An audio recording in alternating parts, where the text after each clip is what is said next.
దేవుని పరిశుద్ధ నామానికి స్తోత్రం కలుగునుగాక.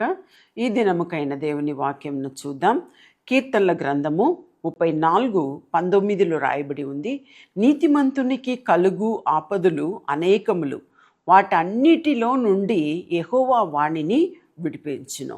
ఈ వాక్యం చదువుతున్నప్పుడు నేను ఆలోచించాను. ఇక రాయబడి ఉంది, నీతిమంతునికి కలుగు ఆపదలు అనేకములు. అంటే దుర్మార్గులు కలిగే ఆపదలను రాయబడి ఉందా? దుర్మార్గులకు సన్మార్గులకు ఒకే రీతిగా జరుగుతుందని బైబిల్లో ఉంది. అంటే దానికి దీనికి వ్యత్యాసం ఏమిటి? అంటే దుర్మార్గులకు సన్మార్గులకు వారికి మనకు వ్యత్యాసం ఏమిటి?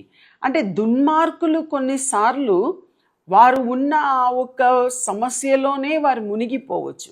కానీ మీరు నీతిమంతులుగా మీరు ఉంటే, ఇక్కడ రాయబడి ఉంది, నీతిమంతునికి కలుగు ఆపదలు అనేకములు. అంటే చాలామంది అనుకుంటారు మనం నీతిమంతులం కదా. కొంతమంది పక్కన ఉన్నవారు కూడా ఒక్కొక్కరి గురించి మాట్లాడుకుంటారు, సనుక్కుంటారు. ఇంకా ఏం చెప్తారు? కుసకుసాలు మాట్లాడుకుంటారు. ఓ చూడు, పెద్ద నీతిమంతుడని జీవించాడు, అట్లా జీవించాడు, ఇట్లా జీవించాడు, ఈయనకి ఇలా జరిగింది. బైబిల్లో మనం చూస్తున్నాం, యోబు నీతిమంతుడుగా ఉన్నాడని చెప్పి దేవుడే సాక్ష్యం చెప్తున్నాడు. అతని వంటి నీతిమంతుడు వేరెవరు లేడు అని చెప్పి బైబిల్లో ఉంది. అంతగా నీతిగా జీవించిన యోబు జీవితంలోనే అన్నీ పోగొట్టుకున్నాడు. యోబు అనుభవించిన శ్రమ లాంటిది వేరే ఎవ్వరు అనుభవించి ఉండరు బైబిల్లో కదా. చివరికి పిల్లలు 10 మంది చనిపోయారు, ఆస్తులు పోయింది, గొర్రెలు పోయింది, మేకలు పోయింది, ఒంటెలు పోయింది, డబ్బులు పోయింది, అన్నీ పోయి చివరికి మిగిలింది పిల్లలందరూ చనిపోయిండ్రు. చివరికి మిగిలింది ఒక భార్య మాత్రమే. ఆ భార్య అయినా ఓదార్పిచ్చింది. ఆ భార్య ఇంకా సనుగుతూ, ఆ భార్య ఆయనకు విరోధంగా మాట్లాడుతూ నువ్వు కూడా చనిపో అన్నట్టు ఆమెను శపించినట్టు ఆమె మాట్లాడింది. అన్ని బాధకరమే. స్నేహితులు కూడా కొన్ని రోజులు వచ్చి కూర్చున్నారు. తర్వాత ఏం చేశారు? వారు కూడా, ఓ నువ్వు అలా ఉన్నావేమో, ఇలా ఉన్నావేమో, ఆ తప్పు చేసావేమో, ఈ తప్పు చేసావేమో, నువ్వేంటి నీతిమంతుడా, అలా ఇలా అని చెప్పి ఎన్నో అధ్యాయములు వారు మాట్లాడారని మనం చూస్తున్నాం కదా. అది మన జీవితంలో కూడా జరగవచ్చు. కానీ ఇక్కడ రాయబడి ఉంది, నీతిమంతునికి కలుగు ఆపదలు అనేకములు, వాటన్నిటిలో నుండి యెహోవా వాణిని విడిపించును. అంటే ఇక్కడ ఏమని రాయబడి ఉందంటే, అవన్నిటిలో నుండి దేవుడు తప్పకుండా విడిపిస్తాడంట. ఈరోజు కాకపోయినా రేపైనా విడిపిస్తాడు.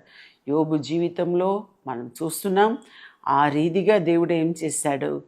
దేవుడు అన్నిటిలో నుండి విడిపించి ఆయన ఏమేం పోగొట్టుకున్నాడో అవన్నిటికీ రెండంతులు యోబుకు ఇచ్చాడు. కరెక్ట్గా బైబిల్లో మనం చదివి చూస్తే, ఆ చివరి అధ్యాయంలో చదివి చూస్తే 7,000 పోగొట్టుకుని ఉంటే 14,000 దేవుడు ఇచ్చాడు. అన్ని డబుల్, పిల్లలు తప్ప ఇంకా అన్నిటినీ డబుల్గా దేవుడు ఇచ్చాడు. అద్భుతంగా రాసి ఉంటుంది చివరి అధ్యాయం మనం చూసినట్లయితే. అంటే God is a God of justice. అంటే నీతి చేసే దేవుడు మన దేవుడు. అంటే నేను అలాగే మీకు కూడా జరుగుతుందండి అని నేను చెప్పట్లేదు. కానీ దేవుడు ఏదో ఒక రకంగా, ఒకవేళ మనం నష్టం అనుభవించి ఉంటే, మన కష్టం అనుభవించి ఉంటే, అవన్నిట్లో నుండి రక్షించడానికి తప్పకుండా ఆయన ఏం చేస్తాడంటే, అన్నిటిలో నుండి యెహోవా వాణ్ణి విడిపించును అని చెప్తున్న మాట ప్రకారం మనల్ని కూడా దేవుడు మన సమస్య నుండి, మన ప్రాబ్లమ్స్ నుండి తప్పకుండా ఆయన విడిపించగలడు అని మనం నమ్ముదాం. అంటే మీరు నీతిమంతులుగా ఉన్నప్పుడు, మీరు నీతిగా ఉన్నప్పుడు ఆ ఒక సంతోషం చూడండి. ఆ నీతిమంతులుగా జీవించడంలో ఒక గొప్ప సంతోషం ఉందండి, ఒక గొప్ప సంతోషం ఉంది. మా మామయ్య జడ్సన్ గారు, వారు తండ్రి గురించి చెప్పాలి. వారికి ఇప్పుడు 99 అనుకుంటా, ఇఫ్ ఐఎమ్ నాట్ రాంగ్. అంటే 99 years ఏమో అనుకుంటా, 99, 98 ఏమో అయింది. ఆయన ఇప్పుడు కూడా ఒంటరిగా ఉంటారు, మంచిగా నడుస్తారు, రోజు సంతకు వెళ్తారు, ఆయన కూరగాయలన్నీ తీసుకొస్తారు. అంటే మంచి యాక్టివ్గా ఇంకా ఉంటున్నారు. మేమంతా ఆశపడుతున్నాం ఆయన 100 years మేము చూడాలని చెప్పి. అంటే అటువంటి నీతిమంతులు ఈరోజు కూడా ఉన్నారండి. బీదలకు చేయడము, విధవరాళ్లకు చేయడము, చాలా సంస్థలకు హెల్ప్ చేయడము, ఆయన చేతిలో ఎన్నో వేలు వస్తుంది, ఆయన పెన్షన్ డబ్బులు ఎన్నో వస్తాయి. అవన్నీ కూడా దానం చేయడంలో, ధర్మం చేయడంలో ఈ రీతిగా ఆయన స్పెండ్ చేస్తూ ఉంటారు. నేనేమంటున్నానంటే ఈరోజు కూడా అటువంటి నీతివంతులు ఉన్నారు, వారికి దీర్ఘాయుషుని దేవుడు ఇస్తున్నాడు.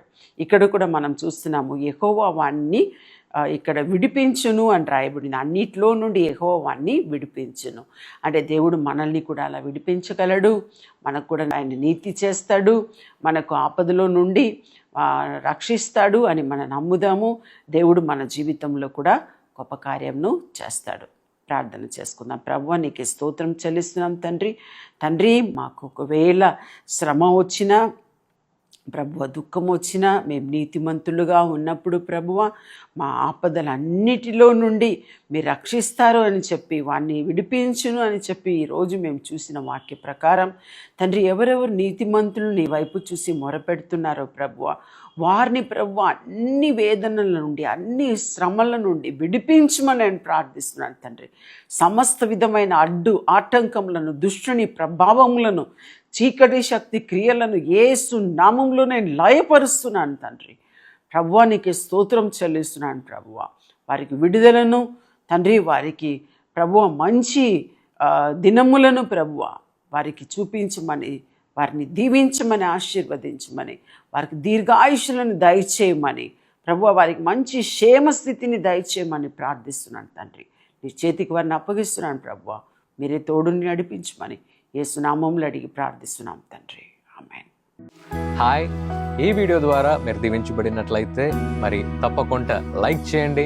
తెలిసిన వారికి ఈ వీడియోని షేర్ చేయడానికి మర్చిపోకండి. ఇంకా మరి వీడియోల కొరకు సబ్స్క్రైబ్ చేయడానికి మర్చిపోకండి. ప్రభు మిమ్మల్ని దీవించును గాక. See you soon. God bless you.